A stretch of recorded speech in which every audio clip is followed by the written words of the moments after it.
안녕하세요. 사연 읽어주는 남녀입니다. 오늘도 와주셔서 감사드리며 그럼 오늘의 사연 바로 소개해드리겠습니다. 저는 30대 초반의 여성이랍니다. 남편과는 지인의 소개로 만나서 결혼했어요. 우리 남편, 남들이 볼 때 그다지 특출한 사람은 아니었지만 저는 착한 성격 하나 보고 이 사람을 선택했답니다. 결혼 전 찾아가 인사를 드리고 상견례를 진행하면서 보여주신 시부모님의 자상한 모습도 좋았고요. 우리 집에 아들이 하나니까 천지에 둘도 없는 외며느리죠. 정말 세상에 둘도 없는 아이로 귀하게 대접하겠습니다. 상견례에서 남편과 저는 이 넉넉한 결혼 자금 앞에서 입이 저절로 벌어졌죠. 그러나 그때는 정말 몰랐답니다. 이 4억의 대가가 그토록 어마어마할 것이라는 점을 정말 짐작도 할 수 없었어요. 세상에 공짜 하나도 없다고 하잖아요.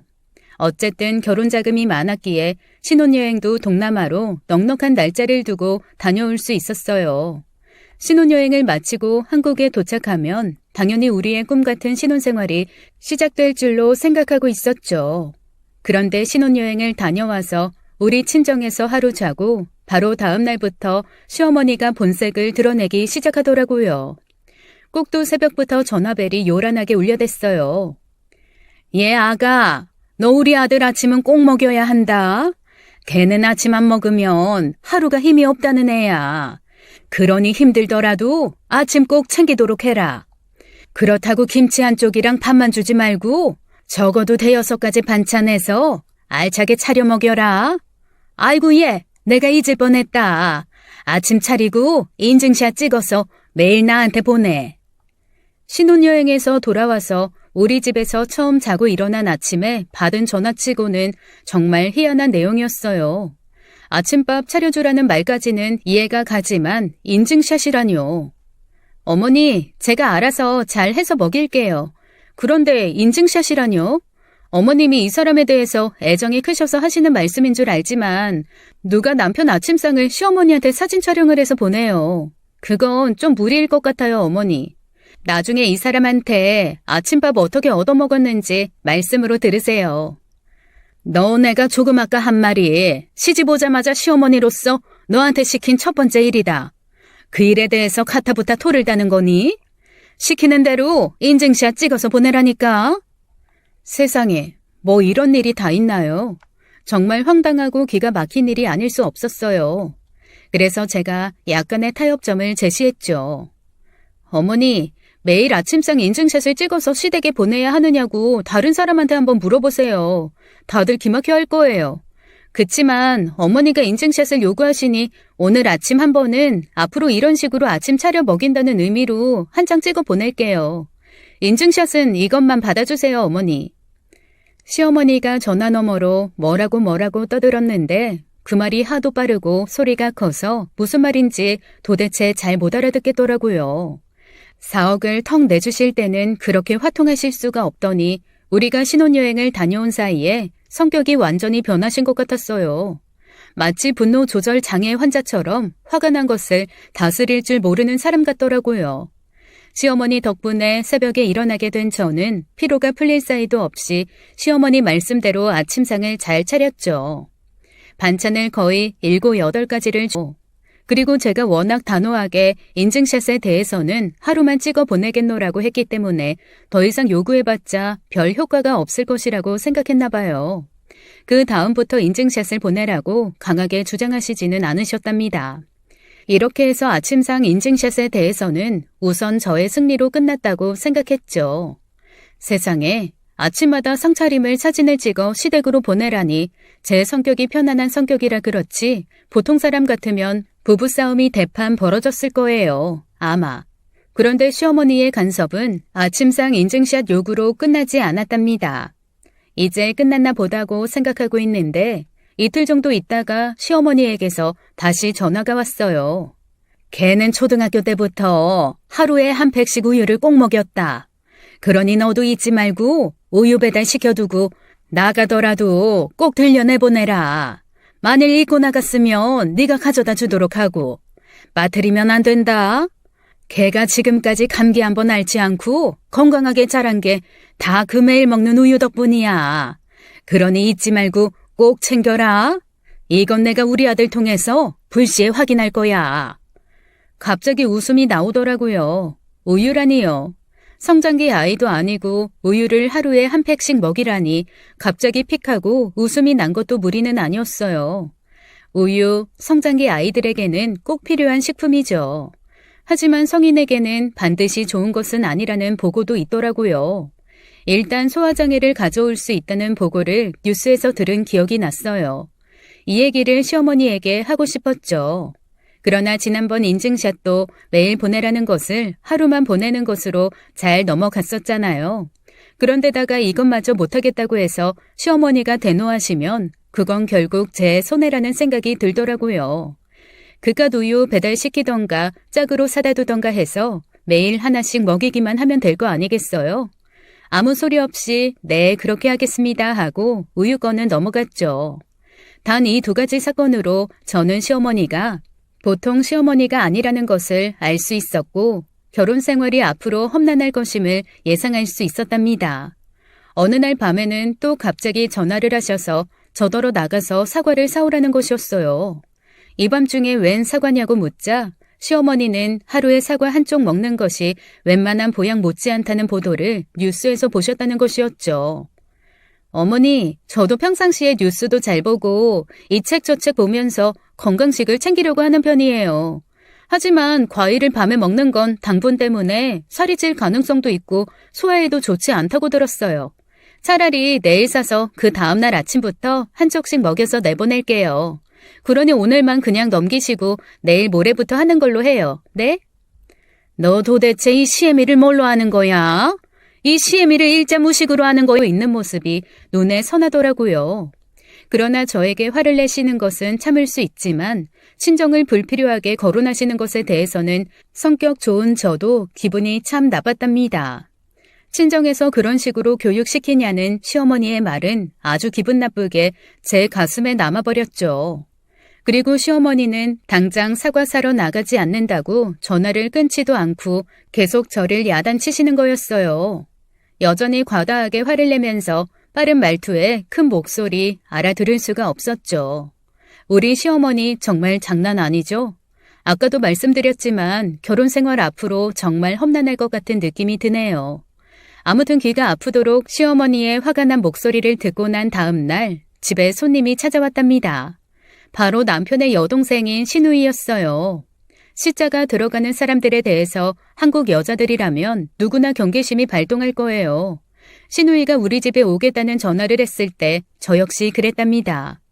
그래서 또 시누이 입을 통해 시어머니에게 뭔가 꼬투리 잡힐 일이 생길까 봐서 집안 청소부터 시작해서 음식까지 신경 써서 시누이를 맞이했죠. 시누이는 남편보다 2살 아래였어요. 저와는 동갑이었답니다. 나이가 동갑이라서 그런지 세상을 보는 시각이나 취미 등이 저와 비슷하더라고요. 이 얘기 저 얘기 하면서 처음에 가졌던 경계심이 사라졌죠. 어쨌든 시자 들어간 사람이니 조심은 했지만 시어머니처럼 막무가내 성격을 가진 사람은 아니라는 것을 알 수 있었어요. 시누이는 하루 종일 우리 집에서 놀다 갔고 우리는 많은 이야기를 나누었죠. 말이 잘 통하더라고요. 시누이가 아니라 마치 친구 하나 건진 것 같더라니까요. 시누이와 저는 앞으로 자주 연락하며 왕래하자는 약속을 하고 헤어졌습니다. 그런데 신혼이라면서 남편에 대해서는 왜 말이 없느냐고요? 우리 남편에 대해서도 요 며칠 사이에 제가 새로 알게 된 사실이 있긴 있어요. 첫째, 집에 들어오면 손 하나 까딱 안 한다는 사실을 새로 알게 되었답니다. 둘째, 여자들끼리의 싸움에는 절대 관여하지 않는다는 원칙을 가지고 살고 있다는 점도 알게 되었죠. 시어머니와 제가 전화로 얘기할 때 바로 옆에서 제 말을 들었으니 서로 의견이 합치되지 않고 있다는 것을 알 법도 한데 남편은 전화가 끝나도 무슨 일이냐는 말 한마디가 없더라고요. 성격이 평범하지 않은 시어머니의 무관심한 남편. 정말 저를 괴롭게 만드는 콜라보였어요. 요즘 남자들 중 누가 옷을 벗은 곳에 그냥 두고 양말도 벗어서 그 자리에 두고 누워버리나요? 그런데 남편은 마치 어린아이가 한 명 있는 것 같이 행동하더군요. 아침에는 옷 하나도 자신의 손으로 챙겨 입지 못하고 일일이 저를 시켜 옷을 찾게 했어요. 그리고 저녁 퇴근 후에는 옷도 벗은 자리에 그냥 두고 양그랗게 뜨고 저를 쳐다보더라고요. 마치 당연한 것을 요구하는데 왜 뒷말이 따라 나오느냐는 표정이었습니다. 남편에 대해서 지금은 여기까지만 말씀드릴게요. 아무튼 시어머니가 매일 전화를 걸어서 이래라 저래라 하고 남편은 마치 어린애 하나를 키우는 것 같고 결혼 초부터 연애와 결혼이 이렇게 다르다는 것을 뼈저리게 깨닫는 시간이 흘러갔어요. 그렇게 쉽지 않은 몇 달이 흘러 추석이 되었고 저는 시댁으로 이틀 먼저 오라는 명령을 받았답니다. 할 수 없이 이틀이나 먼저 시댁으로 가야 했어요. 이틀이나 먼저 가서 추석날 손님 맞을 준비를 하느라고 종종 걸음을 쳐도 남편은 유치원생이나 초등학생처럼 몇 시간에 한 번씩 나와서 먹을 것을 달래서 들고 들어가서는 TV만 보는 것이었어요. 만화 영화는 왜 안 보나 몰라요. 진짜 애들 보는 만화 안 보나 싶어서 슬쩍 들여다보니 만화는 아니고 웬 폭력물을 열심히 보고 있더라고요. 뭐 이미 명절에 조금이나마 같이 움직여줄 사람이 아니라는 것을 잘 파악했기에 싸우더라도 집에 가서 싸우자 싶어서 일단은 그냥 두었답니다. 생선 좀 맛있겠다. 노릇노릇하니. 나 하나 집어먹을 거야. 아, 그거 말고 이걸로 먹어. 이게 도톰하고 맛있어 보이잖아. 자기야, 해보세요. 아이, 뜨거워. 아이, 그리고 이게 뭐야. 생선전에 왜 뼈가 씹혀. 그거야 일부러 지금 막 붙여서 채반에 올려놓은 것을 주었으니 당연히 뜨겁죠. 그리고 뼈 부분에 포를 뜨면서 뼈까지 묻어온 생선살을 붙여놓은 것을 역시 일부러 주었기 때문에 뼈가 씹혔던 것이고요. 남편은 마치 어린애처럼 울먹일 것 같은 표정으로 물을 찾았고 저는 알아서 물을 찾아 먹든지 말든지 생선전 부치는 일에 열중했답니다. 그리고 남편이 도로 방 안으로 들어가자 배를 잡고 웃었죠. 하지만 이건 제가 하는 일에 비해서 너무나 작은 복수였어요.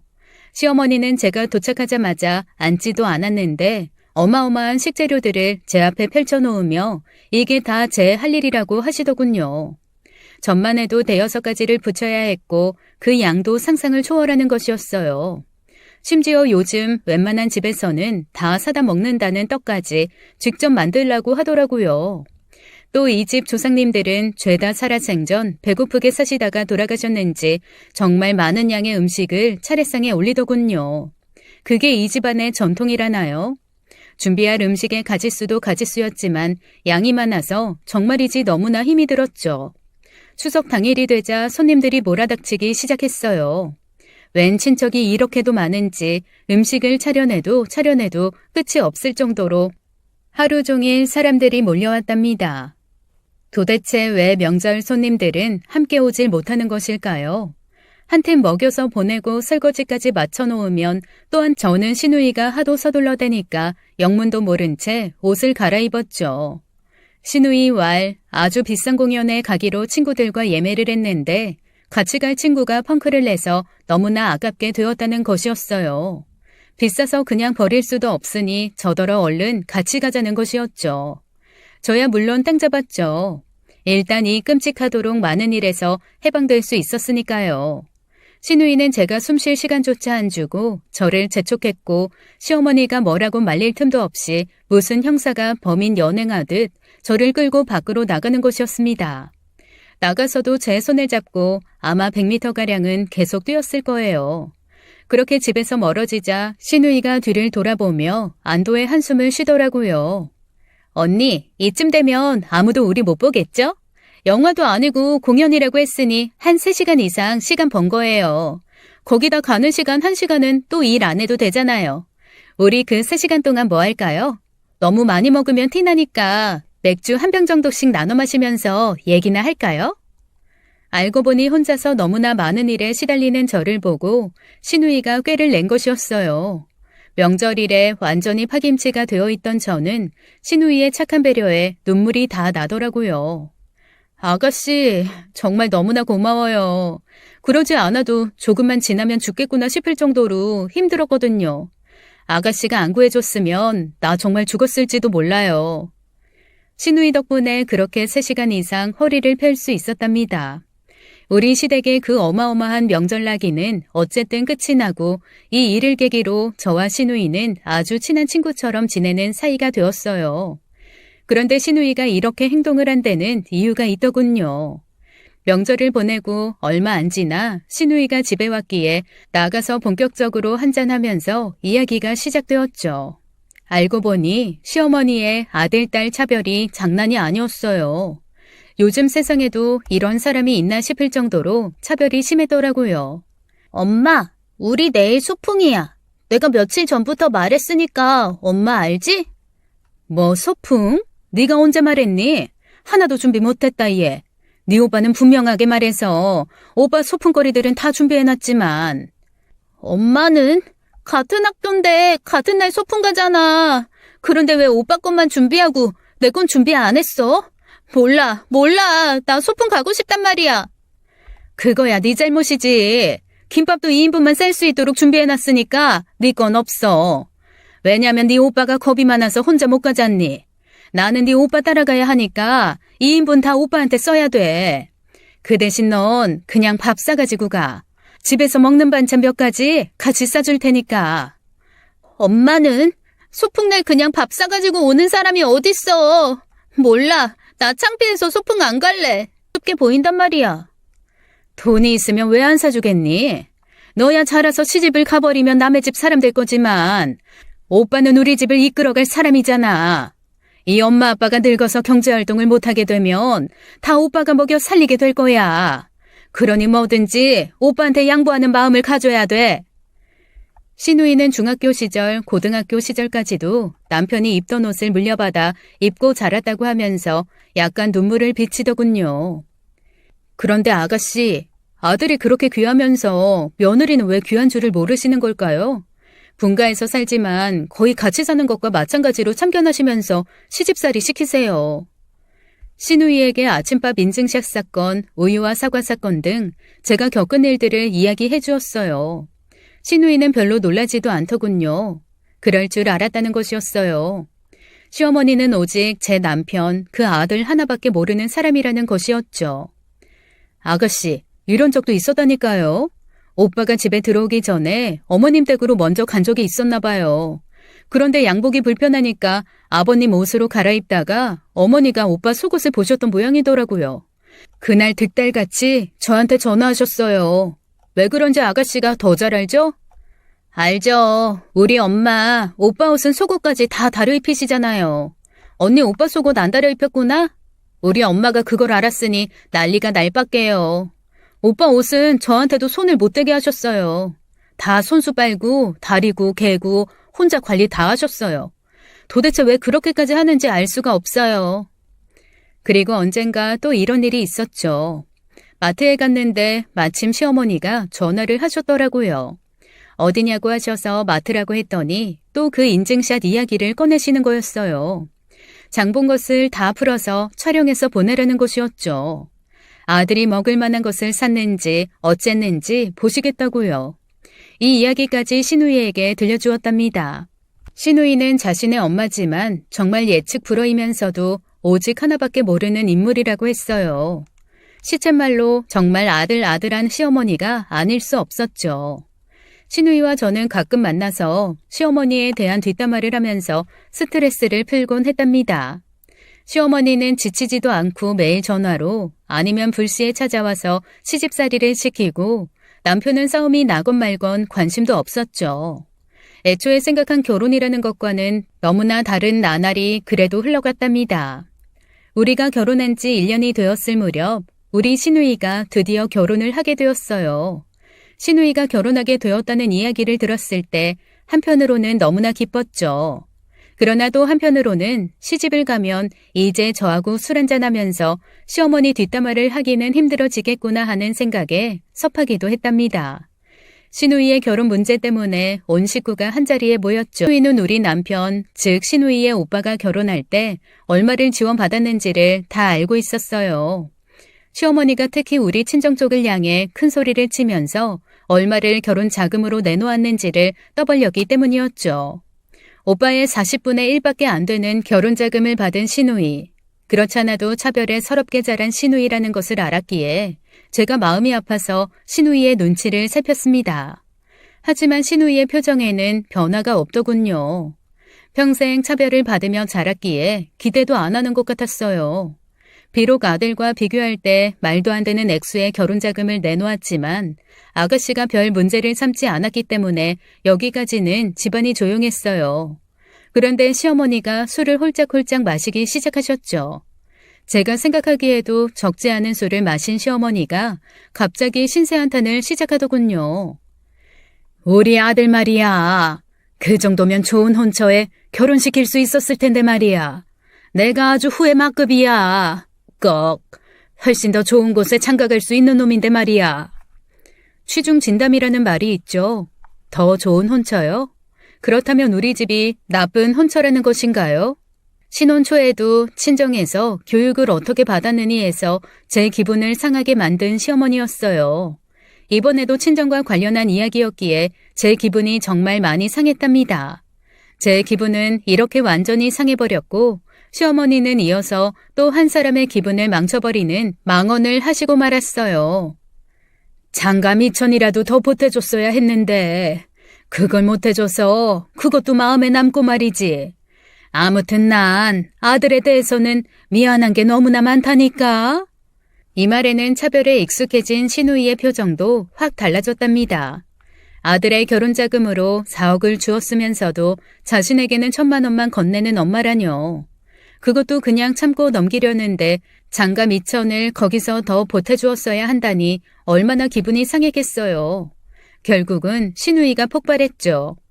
엄마, 평생을 오빠랑 나 차별하더니 오빠는 4억이고 나는 1,000만 원 줬어요. 40배 차이예요, 40배. 그러면서도 오빠 결혼 미천 더 해줬어야 한다고 생각하는 거예요? 도대체 나는 뭐예요? 1,000만 원 주고 엄마가 아무 말 안 했으면 그냥 넘어갔을 거예요. 이 1,000만 원도 오빠 줘버릴까요? 얘같이 옳게 하고 어울려 다니더니 애미한테 대드는 버릇을 배웠나? 이게 무슨 짓이야?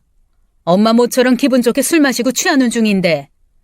나 초등학교 다니던 시절부터 연필도 오빠가 쓰고 남은 몽땅 연필만 쓰면서 학교 다닌 사람이에요. 공부요? 오빠에 비하면 내가 더 잘했죠. 나 대학 보내줬어요? 내가 고학해서 간신히 2년제 마쳤어요. 단 한 푼이라도 대학 등록금에 보태라고 한 적 있느냐 말이에요.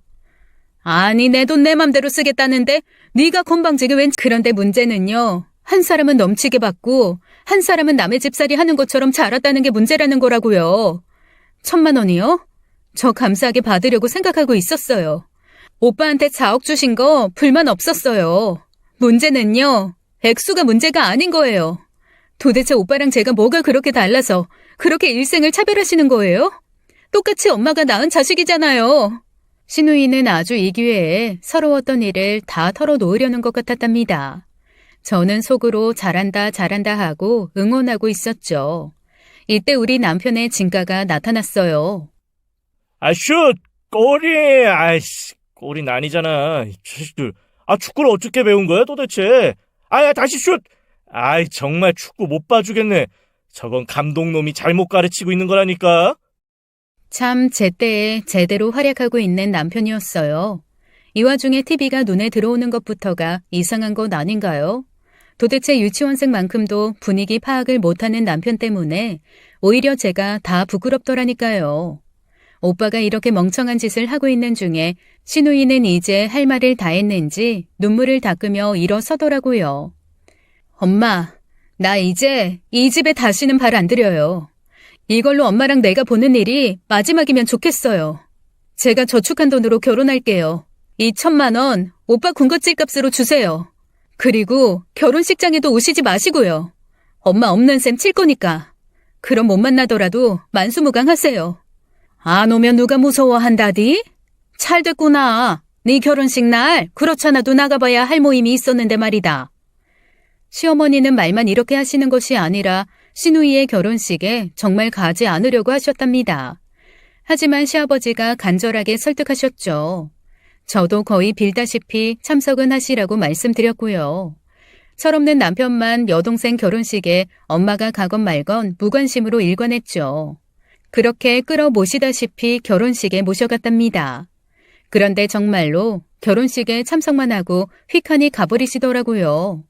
원래 결혼식이 끝나면 혼주가 하객들을 일일이 찾아다니면서 인사를 하잖아요. 그런데 우리 시어머니는 예식이 끝나기가 무섭게 어디론가 사라져버린 거예요. 신부인 시누이는 줄곧 화사한 미소로 하객들을 접대했지만 드레스를 벗고 예복으로 갈아입은 후에 화장실에서 울고 있는 것을 제가 목격하고 말았죠. 저는 아가씨를 다독거렸어요. 아가씨, 신부가 얼굴에 눈물 자국 나면 어떡해요. 일생에서 제일 예뻐야 하는 날이잖아요. 아가씨 착한 사람이잖아요. 울지 말아요. 비록 나이 동갑인 올케지만 내가 손윗 사람이에요. 오늘은 올케가 엄마다 이렇게 생각하세요. 네? 제가 열심히 남아 계신 하객들한테 인사하면서 다닐게요. 딸과 손절을 당해놓고도 시어머니의 아들 타령은 더욱 심해지고 있었어요. 당연히 저하고의 갈등이 깊어질 수밖에 없었죠. 저도 이제 시누이처럼 폭발하기 직전의 상태에 와 있었습니다. 이제는 아침상을 찍은 인증샷을 보내라는 정도가 아니라 내 아들 아침 저녁 먹는 거 모두 찍어서 보내라는 것이었죠. 말도 안 되는 일은 이것뿐만이 아니었답니다. 아기 목욕을 시키는 일을 남편더러 도와달라고 한 일이 있었어요. 남편에게 뭘 바라겠어요. 자기는 그런 일 못한다고 하더군요. 그리고 이 일을 시어머니한테 얘기했나 봐요.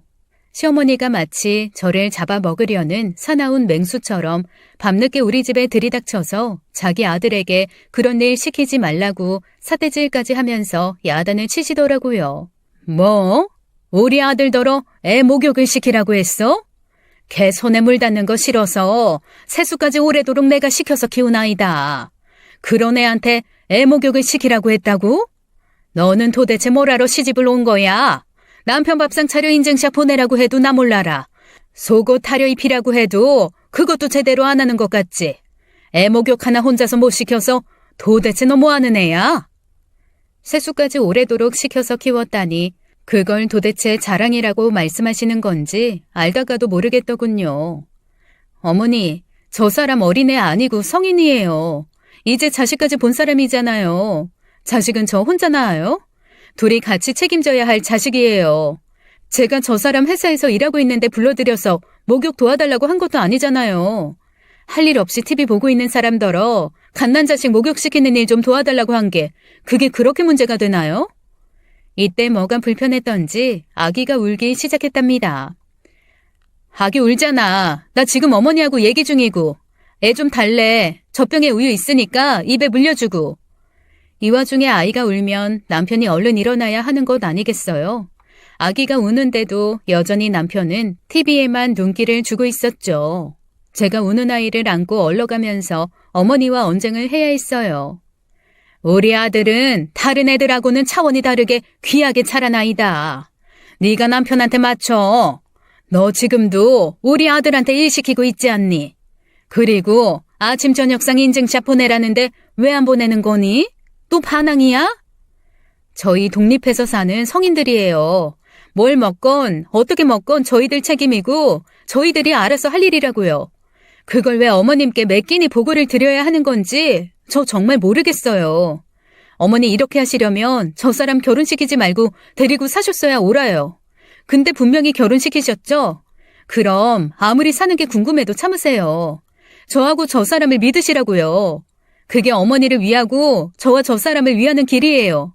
어머니께서 하라시는 거 다는 못해드려요. 이해해 주시리라 믿습니다. 정말 저도 연을 끊겠습니다 하고 아이를 데리고 나가버리고 싶었지만 이렇게 이성적으로 하니 집으로 가버리셨어요. 우리 남편 이럴 때 또 등장해야죠. 아니 오늘은 무관심이라고 할 수는 없더라고요. 누군가의 편을 확실하게 들었으니까요. 그런데 그게 제 편이 아니라 시어머니 편이라는 것은 누구나 짐작하실 수 있을 거예요.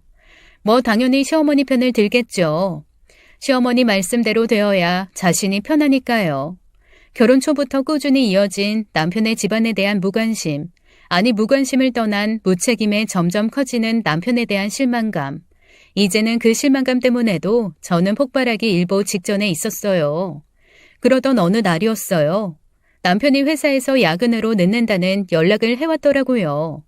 요즘 들어 남편의 야근이 부쩍 잦아지고 있었어요. 저는 차라리 남편의 야근이 기뻤답니다. 갓난쟁이 하나 보는 것도 힘에 부치는데 그 갓난쟁이보다 더 갓난쟁이 같은 사람까지 같이 보는 일은 더 힘들었기 때문이었죠. 하다못해 저녁 한 끼라도 안 챙겨도 되니까요. 그런데 어느 날 아이의 변이 좀 묵다 싶더니 계속 설사를 하고 조금 지나니 토하기까지 하는 거예요. 따뜻한 물도 먹여보고 몸을 따뜻하게 해주기도 해보았지만 아이는 이제 열까지 심하게 오르고 있었답니다. 저는 아이를 안고 병원으로 뛰었어요. 그리고 병원에서 한숨 돌렸다고 생각이 될 때 남편에게 전화를 걸었죠. 일하는데 열중해서인지 핸드폰을 못 받더라고요. 그래서 회사로 전화를 걸었답니다. 여보세요? 실례지만 정희수 씨 좀 부탁드립니다. 아이 때문에 노심초사해서인지 말하는 제 목소리가 떨려 나왔어요. 정 대리님이요? 정 대리님 정시에 퇴근하셨는데요. 어머, 야근이라고 알고 있었는데요. 아, 야근은 아니고요. 옆 부서에 회식이 있는데 우리 부서 사람들도 올 사람은 오라고 해서요. 정 대리님 아까 거기 가셨어요. 핸드폰 해보세요. 직원에게 몇 가지를 더 물어서 요 며칠 계속 회사에 야근이 없었다는 사실도 알게 되었답니다. 그런데 남편은 계속 야근이라고 늦게 들어왔었거든요. 그러니까 거짓말로 야근을 하고 놀다 들어온 것이었죠. 오늘도 어디선가 놀고 있는 것이었고요. 솔직히 결혼 후 오늘만큼 이혼이라는 단어가 구체적으로 머릿속을 스쳐 지나간 날은 없었답니다. 응급처치를 해서 어느 정도 안정된 아이를 안고 귀가했어요. 집에 가보니 남편은 아직도 집에 안 들어왔더라고요. 아이를 조심스럽게 눕히고 걱정스레 쳐다보고 있는데 남편이 귀가했습니다. 야근하느라고 힘들었겠네. 거기다 옆부서 회식까지 갔었으니 얼마나 더 힘들었겠어. 남편이 화들짝 놀라더군요. 그걸 어떻게 아는 거야? 혹시 내 뒤 밟았어? 갓난아이 키우느라고 5분도 시간 낼 틈 없는 내가 어떻게 당신 뒤를 밟아. 알려질 일은 다 알려지 보나마나 또 본가에 가서 시어머니한테 미주알 고주알 일러 바치겠죠. 아니나 다를까 다음날 새벽 우리 집 대문 앞이 떠들썩하더니 아들과 엄마가 함께 들이닥치더군요. 어머니, 분명히 자식 교육 잘못 시키셨어요. 이 사람 아버지 될 자격도 한 여자의 남편 될 자격도 없는 사람이라고요. 이 사람 그렇게 만든 거 어머님이세요. 어머님이 이 사람 이렇게 된데 100% 책임 있으시다고요. 어머니도 나가주세요. 여기 어머님 집 아니에요. 새벽부터 이렇게 떠들썩하게 쳐들어오시는 거 분명 실례죠. 얼른 그 귀한 아드님 데리고 제 집에서 나가세요. 저 분명히 말씀드렸어요. 어머니 역시 제 말투에 약간 겁을 먹는 것 같더라고요. 뭐라고 말을 하려는 것을 오히려 남편이 말리더라니까요. 두 사람은 그렇게 아무 말 없이 제 집에서 나갔답니다. 저는 한시라도 빨리 이혼하고 혼자 아이를 키워야겠다고 생각을 굳혔죠. 그러자니 이것저것 준비할 것도 많더군요. 아이는 빠르게 회복했고 저와 남편은 이제 서로를 투명인간 취급하면서 지냈습니다. 시간은 또 무심하게 흘러서 어느새 새해가 밝고 설이 다가왔어요. 아직은 이혼을 하지 않은 상태니 제가 해야 할 최소한의 도리는 해야 한다고 생각했어요. 아이를 데리고 시댁으로 갔답니다. 시누이도 찾아오지 않는 설이었어요. 이번에도 시어머니는 친척들이 많이 오고 차례도 푸짐하게 지내야 하니 많은 음식을 준비해야 할 것이라고 하더군요. 하지만 이미 시어머니와 저의 감정의 골은 깊어질 대로 깊어져 있었어요. 게다가 저는 많이 다친 상태였답니다. 교통사고가 나서 양쪽 다리가 부러지고 오른팔이 부러지는 중상을 당했죠. 그런 제 꼴을 보고도 음식을 마련하라는 시어머니 사람인가 싶더라고요. 이런 상태로는 일은커녕 자세를 제대로 유지하고 앉아있기도 버거웠거든요. 어머니, 저 설이라 간신히 인사차 왔어요. 보시다시피 일하는 건 절대로 불가능하고요. 앉아있는 것도 힘들어요. 인사만 받으시고 설 준비는 어머님이 하셔야 할 것 같아요. 내가 어떻게 혼자서 그 일을 다 하니? 쓸데없는 소리 말고 움직여서 일해라. 어쨌든 차례 지내고 손님 맞이는 해야 할 거 아니야. 엄살 떨지 말고 얼른 털고 일할 생각이나 해라. 남편은 이런 상황에서 아이도 돌보지 않았어요. 마누라가 다쳐서 아이를 돌보기 어려운 상태에 있었는데도 말이에요. 그리고 시어머니의 불가능한 요구에도 역시 무관심으로 일관하더군요. 그래도 어쨌든 아직은 남편이고 어머니한테는 말발이 제일 잘 먹히는 사람이라 생각해서 어머니한테 말씀 좀 잘 드리라고 했습니다. 아이, 몰라. 당신이 알아서 해. 그러기에 왜 사고를 당하고 그래? 사고를 당하고 싶어서 당하는 사람이 있나요? 참으로 남편다운 대답이었어요. 사고 가고 싶은데 제가 사고를 당했어요. 사고만 당했으면 인사라도 올릴 텐데 독감에 걸려서 아버님께 옮길까봐 못 들어가요. 무례를 용서해 주시고 바깥에서 드리는 새해 인사나마 받아주세요. 아버님 빨리 건강 회복하시고 새해 복 많이 받으세요. 건강하시고 오래오래 사세요. 죄송합니다, 아버님. 안에서 아버님의 목소리가 가늘게 들렸어요. 다쳤다더니 어떻냐, 독감까지 걸렸다니 고생스러워서 어떡하니, 이런 말씀이었죠. 시어머님께도 다시 정식으로 인사를 올렸습니다. 어머니, 죄송스럽게도 이렇게 다쳐서 명절 준비는 못하고 물러가네요. 어머니 새해에도 건강하시고 복 많이 받으세요. 만수무강 하셔야 돼요. 죄송해요. 이만 물러갈게요. 그러고는 우리 집으로 돌아왔죠. 몸을 눕히고 일어나는 것도 힘이 들 정도로 부상이 심했어요. 그런데 다음 날 뜬금없는 시어머니의 전화가 걸려오더라고요. 너 오늘 정말 안 오는구나. 나는 그냥 해본 말인 줄 알았지. 어제는 그냥 갔지만 오늘은 오는 줄 알았다. 네가 정말 이 시애미를 이렇게 깔보고 무시해도 되는 거니? 도대체 네가 우리 집안하고 우리 아들을 어떻게 보고 이렇게 건방진 거야? 분노 조절장애 시어머니, 또 그 증세가 도진 것이었어요. 여기까지는 그래도 점잖게 말씀하신 것이었답니다. 나중에는 막말까지 서슴지 않더라니까요. 하도 시끄러워서 전화기를 귀에서 떼고 저도 모르게 혼잣말을 했죠. 이혼까지 고민 중인 와중에 거기다가 다리 다 부러지고 팔도 부러졌는데 가서 전환 쪽이라도 붙일 수 있겠느냐고요. 그래도 오라는 시어머니나 나 몰라라 하는 남편이나 참나. 시어머니가 전화통 너머에서 방방 뜨는 목소리가 한동안 들리다가 전화가 끊기고 그제야 저도 전화를 내려놓았어요. 갑자기 왜 그렇게 서럽던지요. 몸이 아프면 옆에서 아무리 잘해줘도 서럽잖아요. 가뜩이나 아파 죽겠는데 상황이 이러니 저절로 눈물이 솟구치더라니까요. 한동안 울었어요. 아가씨한테 전화를 해보고 싶었죠. 하지만 아가씨는 시댁에 가서 명절을 지내고 있겠구나 생각하니 전화도 못하겠더라고요. 친정에 전화하자니 친정에서 가뜩이나 제가 다쳐서 걱정인데 더 걱정을 하실 것 같았고요. 아마 엄마 화가 많이 났을걸? 당신이 스스로 자초한 일이니까 네 행동 네가 책임져. 무슨 일이 벌어져도 난 모른다. 알아서 해결해. 남편은 이런 무개념의 말을 던져놓고 혼자 시댁으로 가버리더군요. 깁스를 팔과 다리에 통증도 느껴졌고 독감 때문에도 정신이 혼미했죠. 그런데 바로 그날 밤 정말 생각지도 않은 일이 벌어졌어요. 시어머니가 집으로 들이닥친 것이었어요. 그런데 혼자 온 것이 아니라 범상치 않아 보이는 물건을 들고 왔더라고요. 될 수 있는 물건을 들고 화를 내니 정말 목숨이 위험할 수도 있겠다는 생각이 들었답니다. 어떻게든 시어머니를 진정시켜야 했죠. 어머니, 제가 명절 일 안 해본 사람도 아니고 그걸 왜 하기 싫다고 이런 엄청난 연극을 꾸며내겠어요.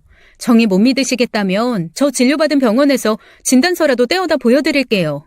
저 정말 다리 팔 부상에 독감까지 걸려있는 환자예요. 그런 사람한테 골프채까지 들고 오셔서 일을 안 한다고 나무라시다뇨. 제 손으로 밥도 떠먹지 못하는 형편이에요.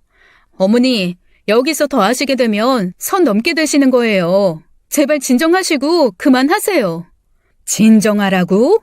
며느리가 돼서 꾀병이나 부리면서 명절날 일을 피하는데 진정하라고? 너 정말 맛 좀 봐야겠구나. 내가 이 몽둥이로 그 깁스 한번 부숴봐야겠다. 그래서 내 눈으로 확인을 해봐야겠어. 그래서 다리가 부러진 게 사실이라면 설에 집에 안 오는 거 용서해주고 만약 가짜 깁스라면 당장 다리 몽둥이 분질러질 줄 알아라. 남편은 자기 엄마가 위험한 물건을 소지하고 거의 미친 사람처럼 날뛰고 있는데 그걸 안 말리고 지켜보기만 하더군요. 그래, 엄마. 부셔봐. 진짜면 꿀릴 거 없지. 진짜면 엄마가 용서도 해준다니까. 지금 바로 확인해보는 게 좋잖아. 내가 뭘 했어? 책임은 네가 지는 거랬지? 도저히 정상적인 사람들이라고는 생각되지 않는 남편과 시어머니의 말과 행동에 저도 드디어 한계에 다다랐죠. 드디어 우리 아가씨처럼 폭발하고 말았답니다. 뭐요? 용서를 하고 안 하고를 깁스를 부숴서 결정하겠다고요? 당신들이 뭔데 나를 용서하고 말고 해. 보자 하니까 이 사람들이 정말. 제가 소리를 지른 것과 동시에 시어머니가 골프채를 본격적으로 휘두르기 시작했어요. 저는 기겁을 해서 골프채를 피했죠. 하지만 양다리를 다 깁스를 한 상태였어요. 피한다고 피했지만 정말 깁스한 다리를 골프채에 크게 한 대 얻어맞고 말았답니다. 한 대 맞아보니 통증이 밀려왔고 이러다가 정말 내가 죽겠구나 하는 생각이 밀려왔어요.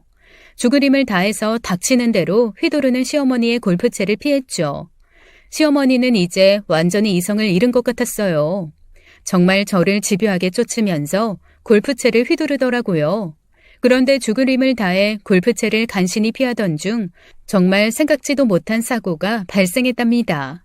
정신없이 골프채를 휘두르다가 시어머니가 그만 자기 발을 때리고 만 것이었어요.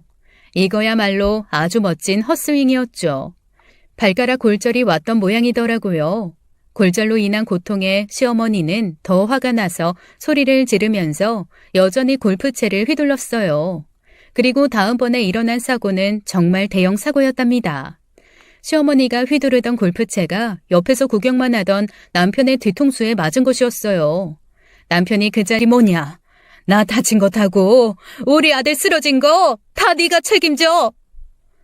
시어머니가 이성을 잃고 다시 골프채를 휘두르려고 하자 우리 친정 부모님 두 분이 있는 힘을 다해 시어머니를 제압하셨어요.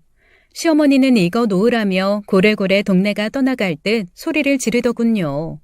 동네 사람들 여기 좀 와보세요. 사돈한테 폭행당하고 있어요. 친정 부모님은 얼른 전화를 걸어서 경찰을 부르셨죠. 시어머니도 골절상을 입었기에 일단 병원으로 이송되었다가 경찰서에서 조사를 받게 되었어요. 남편은 머리 뒤쪽의 중요 부위를 골프채로 맞았기에 심각한 부상을 입었답니다.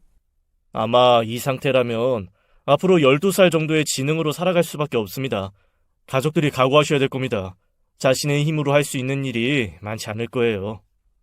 조사를 받으면서 시어머니가 계속 저 때문에 이런 일이 일어났다는 말만 반복하고 있다고 수사 경찰이 저에게 언지를 주더군요. 결국 시어머니는 경찰서에까지 소리를 지르며 난동을 벌였고 전혀 반성하는 기미가 없었기에 구속 수사를 받게 되었답니다. 조사 끝에 경찰은 시어머니를 특수폭행 혐의로 기소해달라는 의견을 붙여 수사 결과를 검찰로 보냈어요.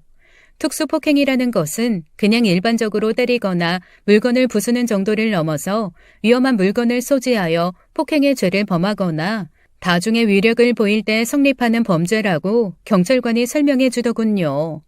일반적인 폭행죄가 2년 이하의 징역 또는 200만 원 이하의 벌금이나 구류 또는 과료를 선고받는 것에 비해 특수폭행죄는 5년 이하의 징역이나 1,000만 원 이하의 벌금에 처하도록 규정되어 있대요.